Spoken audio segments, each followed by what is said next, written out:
ಮತ್ತೊಂದು ಬಹಳ ಪ್ರಮುಖವಾಗಿ ಯಾರು ಹೇಳೋರು ಕೇಳೋರು ಯಾರು ಇಲ್ಲ. ಬಹುಶಃ ಬೆಂಗಳೂರು ನಗರವನ್ನ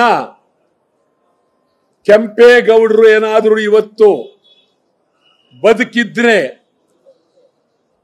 ಅವರಿಗೆ ಕಣ್ಣೀರ ಕೋಡಿ ಹರಿತಿತ್ತು.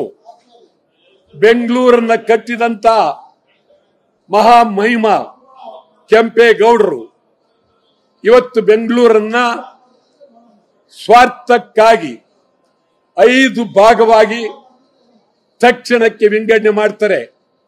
10 ಭಾಗ ಮಾಡೋದಕ್ಕೆ ಅವಕಾಶ. 5 ಜನ ಮೇಯರು, 5 ಜನ ಉಪಮೇಯರು, ಮುಖ್ಯಮಂತ್ರಿ ಅಧ್ಯಕ್ಷರು, ಬೆಂಗಳೂರು ನಗರದ ಮಂತ್ರಿ, ಉಪಾಧ್ಯಕ್ಷರು. ಇದು ಒಂದು ರೀತಿ ಮೋಸ. ಬೆಂಗಳೂರು ಜನರಿಗೆ ಮಾಡದಂತ ಮಹಾ ಮೋಸ. ಸುಮಾರು 3 ವರ್ಷದಿಂದ ಚುನಾವಣೆ ಮಾಡದೆ ಇವ್ರದೇ ದರ್ಬಾರ್ ನಡೆಸಿ ಈಗ ಒಂದು ಕಮಿಟಿ ಮಾಡಿ ಆ ಕಮಿಟಿಯಲ್ಲಿ ನಿವೃತ್ತ ಅಧಿಕಾರಿಗಳು ಹೊಡೆದು ಛಿದ್ರ ಮಾಡಿದ್ದಾರೆ.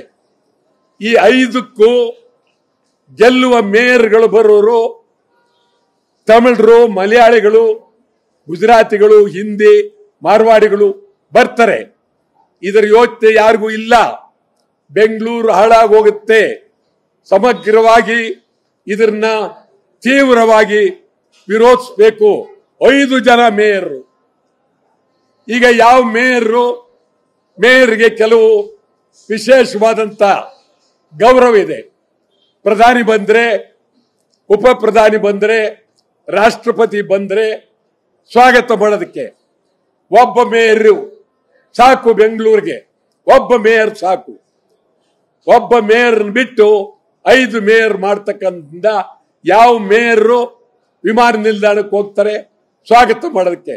5 ಜನ ಮೇಯರ್ ಹೋಗಿ ನಿಂತ್ಕೊಳ್ಳಕ್ ಆಗೋದಿಲ್ಲ.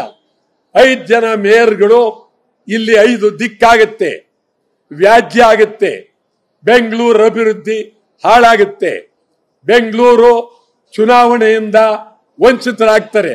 ಆ ದೃಷ್ಟಿಯಿಂದ 5 ಭಾಗ ಬೆಂಗಳೂರನ್ನು ಮಾಡಿರ್ತಕ್ಕಂಥದ್ದು ಕೆಂಪೇಗೌಡರಿಗೆ ಅಪಮಾನ, ಅಗೌರವ.